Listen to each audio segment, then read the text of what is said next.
Hello friends, ओम श्री गणेशाय नमः। जय श्री कृष्ण। आप सभी का स्वागत है आपकी अपने यूट्यूब चैनल पर। फ्रेंड्स, आज हम आपको इस वीडियो में बताने जा रहे हैं अश्विन मास की कृष्ण पक्ष की इंदिरा एकादशी, जिसे पितृ एकादशी के नाम से भी जाना जाता है, की पौराणिक व्रत कथा, पूजा विधि, व्रत के नियम, महत्व, शुभ मुहूर्त और इंदिरा एकादशी के दिन सर्व कार्यों की सिद्धि के लिए किए जाने वाले उपायों के बारे में। फ्रेंड्स, वीडियो शुरू करने से पहले आपसे रिक्वेस्ट है, अगर आप हमारे चैनल पर नए हैं और आपने अभी तक चैनल को सब्सक्राइब नहीं किया है तो प्लीज सब्सक्राइब कीजिएगा चैनल को, साथ ही प्रेस कीजिएगा बेल आइकन को, जिससे नए वीडियो से रिलेटेड नोटिफिकेशन आपको तुरंत प्राप्त हो सके। और वीडियो पसंद आने पर वीडियो को लाइक और शेयर जरूर कीजिएगा ताकि सभी भक्तों को इस वीडियो का लाभ प्राप्त हो सके। और कमेंट बॉक्स में जय श्री कृष्णा जरूर लिखिएगा। पितृ पक्ष में पड़ने वाली एकादशी इंदिरा एकादशी के नाम से जानी जाती है। इस दिन उपवास रखना काफी फलदायी होता है। इस एकादशी को भगवान श्री हरि विष्णु जी की पूजा आराधना करने के साथ ही इंदिरा एकादशी की कथा सुनने का विशेष महत्व होता है। इस दिन उपवास करने से जो पुण्य प्राप्त होता है उससे मोक्ष की प्राप्ति होती है। अगर उपवास से प्राप्त पुण्य को पितरों को दान कर दिया जाए तो उन्हें भी मोक्ष की प्राप्ति होती है। इस पुण्य के लिए इंदिरा एकादशी का उपवास करना और उसकी कथा सुनना महत्वपूर्ण होता है। मान्यताओं के अनुसार अश्विन महीना काफी खास होता है। महाभारत में भी इंदिरा एकादशी का जिक्र किया गया है। मान्यता है कि इस उपवास के बारे में स्वयं भगवान श्री कृष्ण जी ने धर्मराज युधिष्ठिर को बताया था। फ्रेंड्स, अब आइए जानते हैं इंदिरा एकादशी की पूजन विधि और नियमों के बारे में। पद्म पुराण के अनुसार प्रत्येक एकादशी व्रत की तरह इंदिरा एकादशी के नियम भी दशमी तिथि से आरंभ होकर द्वादशी तिथि को समाप्त होते हैं। एकादशी तिथि के दिन जल्दी उठकर स्नान आदि करके निवृत्त हो जाएं। आप भगवान विष्णु जी के शालिग्राम स्वरूप का ध्यान करें और इंदिरा एकादशी की व्रत एवं पूजा का संकल्प लें। यदि आपके घर में शालिग्राम है तो पूजा के स्थान पर स्थापित करें या फिर भगवान विष्णु जी की तस्वीर को स्थापित करें।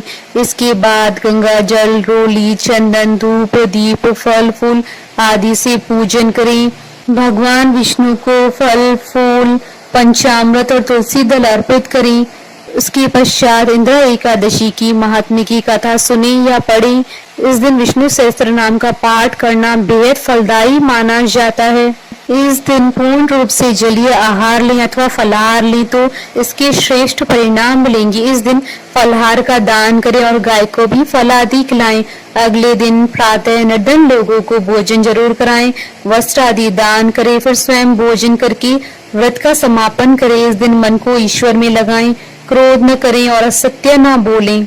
शास्त्रों में बताया गया है कि जो सात्विक आचरण करते हैं उन्हें पुण्य की प्राप्ति होती है। इस दिन लहसुन, प्याज, बैंगन, मांस, मदिरा, पान, सुपारी और तंबाकू से भी परहेज रखना चाहिए। फ्रेंड्स, अब आइए जानते हैं साल 2025 की इंदिरा एकादशी की शुभ मुहूर्त के बारे में। हिंदू पंचांग के अनुसार साल 2025 में इंदिरा एकादशी 17 सितंबर 2025 बुधवार के दिन है। अश्विन कृष्ण एकादशी तिथि प्रारंभ होगी 16 सितंबर की रात्रि यानी 17 सितंबर की सुबह 12:21 पर और अश्विन कृष्ण एकादशी तिथि का समापन होगा 17 सितंबर 2025 को रात्रि 11:39 पर। व्रत पारण का समय रहेगा 18 सितंबर 2025 को सुबह 6:14 से सुबह 8:40 तक और पारण तिथि के दिन द्वादशी समाप्ति का समय रहेगा 18 सितंबर 2025 को रात्रि 11:24 पर। फ्रेंड्स, आप हमारे चैनल पर ज्वाइन बटन को दबाकर हमारे चैनल के मेंबर भी बन सकते हैं। हम हमारे चैनल के मेंबर्स के कमेंट्स को टॉप प्रायोरिटी पर रखकर उनका रिप्लाई करते हैं। फ्रेंड्स, अब आइए जानते हैं इंदिरा एकादशी के दिन सर्व कार्यों की सिद्धि के लिए किए जाने वाले उपायों के बारे में। एकादशी के दिन भगवान विष्णु जी की पूजा के दौरान पीले रंग के पुष्प अर्पित करने चाहिए। मान्यता है कि ऐसा करने से मनोकामना पूरी हो जाती है। एकादशी के दिन गाय के घी का दीपक शाम को तुलसी जी के सामने जलाना चाहिए। मान्यता है कि ऐसा करने से घर में सुख शांति बनी रहती है। एकादशी के दिन पीले रंग के वस्त्र, अनाज और फल अर्पित करने चाहिए। बाद में ये सब चीजें गरीबों को दान करनी चाहिए। मान्यता है कि ऐसा करने से भगवान विष्णु जी की कृपा हमेशा आप पर बनी रहती है। मान्यता है कि पीपल के पेड़ में भगवान विष्णु जी का वास होता है। एकादशी के दिन पीपल के पेड़ पर जल अर्पित करने से आर्थिक स्थिति सुधरने के साथ साथ कर्ज से मुक्ति मिलती है। इंद्रा एकादशी पर भगवान विष्णु जी को खीर का भोग लगाना चाहिए। खीर में तुलसी के पत्ते भी डालकर भोग लगाएं, इससे घर में शांति बनी रहती है और परिजनों के बीच भाईचारा बना रहता है। फ्रेंड्स, अब आइए प्रारंभ करें इंद्रा एकादशी की कथा।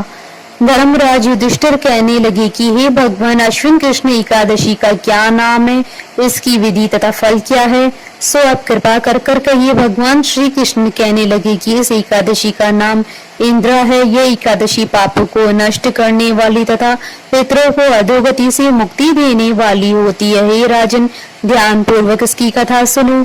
इसके सुनने मात्र से ही वाजपेयी यज्ञ का फल मिलता है। प्राचीन काल में सतयुग के समय में महिष्मती नाम की एक नगरी में इंद्रसेन नाम का एक प्रतापी राजा धर्म पूर्वक अपनी प्रजा का पालन करते हुए शासन करता था। वह राजा पुत्र, पौत्र और धन आदि से संपन्न और विष्णु जी का परम भक्त था। एक दिन जब राजा सुख पूर्वक अपनी सभा में बैठा था तो आकाश मार्ग से महर्षि नारद उतरकर उनकी सभा में आए। राजा उन्हें देखते ही हाथ जोड़कर खड़े हो गए और विधि पूर्वक आसन व अर्घ्य दिया। सुख से बैठकर मुनि ने राजा से पूछा कि हे राजन, आपके सातों अंग कुशल पूर्वक तो हैं, तुम्हारी बुद्धि धर्म में और तुम्हारा मन विष्णु भक्ति में तो रहता है। देवर्षि नारद की ऐसी बातें सुनकर राजा ने कहा, हे महर्षि, आपकी कृपा से मेरे राज्य में सब कुछ कुशल है तथा मेरे यहाँ यज्ञ आदि कर्म सुकृत हो रहे हैं। आप कृपा करके अपने आगमन का कारण कहिए। तब ऋषि कहने लगे कि हे राजन, आप आश्रय देने वाले मेरे वचनों को सुनो। मैं एक समय ब्रह्मलोक से यमलोक को गया। वहाँ श्रद्धा पूर्वक यमराज से पूजित होकर मैंने धर्मशील और सत्यवान धर्मराज की प्रशंसा की। उसी यमराज की सभा में महान ज्ञानी और धर्मात्मा तुम्हारे पिता को एकादशी का व्रत भंग होने के कारण देखा। उन्होंने संदेशा दिया है, सो मैं तुम्हें कहता हूँ। उन्होंने कहा कि पूर्व जन्म में कोई विघ्न हो जाने के कारण मैं यमराज के निकट रह रहा हूँ। सो हे पुत्र, यदि तुम अश्विन कृष्ण इंद्रा एकादशी का व्रत मेरे निमित्त करो तो मुझे स्वर्ग की प्राप्ति होगी। इतना सुनकर राजा कहने लगा कि हे महर्षि, आप इस व्रत की विधि मुझसे कहिए। नारद जी कहने लगे कि अश्विन मास की कृष्ण पक्ष की दशमी तिथि के दिन प्रातः काल श्रद्धा पूर्वक स्नान आदि से निवृत्त होकर पुनः दोपहर को नदी आदि में जाकर स्नान करे। फिर श्रद्धा भाव से पितरों का श्राद्ध करे और एक बार भोजन करे। प्रातः काल होने पर एकादशी के दिन दांतून आदि करके स्नान करे। फिर व्रत के नियमों को भक्ति पूर्वक ग्रहण करता हुआ प्रतिज्ञा करे कि मैं आज संपूर्ण भोगों का त्याग कर निर्हार एकादशी का व्रत करूंगा। हे अच्युत, हे पुंडरीकाक्ष, मैं आपकी शरण में हूँ, आप मेरी रक्षा कीजिए। इस प्रकार नियम पूर्वक शालिग्राम की मूर्ति के आगे विधि पूर्वक श्राद्ध करके योग्य ब्राह्मणों को फलहार का भोजन कराएं और दक्षिणा दे। पितरों की श्राद्ध से जो कुछ बच जाए उसको सूंघ कर गो को दें तथा धूप दीप गंध पुष्प नेवेद्य आदि सब सामग्री से ऋषिकेश भगवान का पूजन करें। रात में भगवान के निकट जागरण करें। इसके पश्चात द्वादशी के दिन प्रातः काल होने पर भगवान का पूजन करके ब्राह्मणों को भोजन कराएं। भाई बंधुओं, स्त्री और पुत्र सहित आप भी मौन होकर भोजन करें। नारद जी कहने लगे कि हे राजन, इस विधि से यदि तुम आलस्य रहित होकर इस एकादशी का व्रत करोगे तो तुम्हारे पिता अवश्य ही स्वर्ग लोक को जाएंगे। इतना कहकर नारद जी अंतर ध्यान हो गए। नारद जी के कथनानुसार राजा द्वारा अपने बांधुओं तथा दासों सहित व्रत करने से आकाश से पुष्प वर्षा हुई और उस राजा का पिता गरुड़ पर चढ़कर विष्णु लोक को गया। राजा इंद्रसेन भी एकादशी व्रत के प्रभाव से निष्कंटक राज्य करते हुए अंत में अपने पुत्र को सिंहासन पर बैठाकर स्वर्ग लोक को गया।